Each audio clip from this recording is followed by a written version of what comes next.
Biri var yapçı deputatlar, onlar öz partiyasının yanlış xəttini bizdən qorumağa borcludular və buna çalışırlar, anlaşılandır. Biri də var hakim partiyanın bizə qarşı ara sıra istifadə etmək istədiyi dırnaq arası müstəqil deputatlar. Bu günlərdə hökumət onlardan birini bizim əsaslı tənqidimizdən qorunmaq üçün çıxarıb istifadə etməyə çalışdı. Demək, söhbət nədən gedir? Biz deyəndə ki, Azərbaycanda maaşlar da qonşu Gürcüstan və Ermənistandan 20-25% aşağıdır.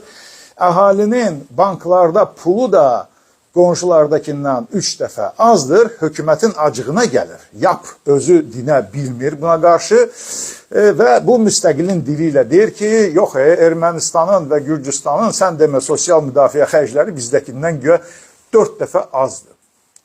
Yalan və uydurma. Çünki bizim sosial müdafiə xərclərimizə hökumət məsələn müəllim və həkimlərin halalca maaşını da daxil edib. Yəni insanların əməyi əvəzində aldığı maaş Azərbaycanda dövlətin yardımı kimi təsvir olunub. Minnətə bax da.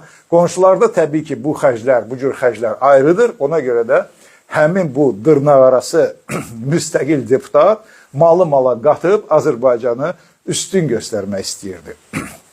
Ümumiyyətlə, müstəqil deputat nə deməkdir? Dürüst deputatın əksər hallarda partiya mənsubiyyəti olar.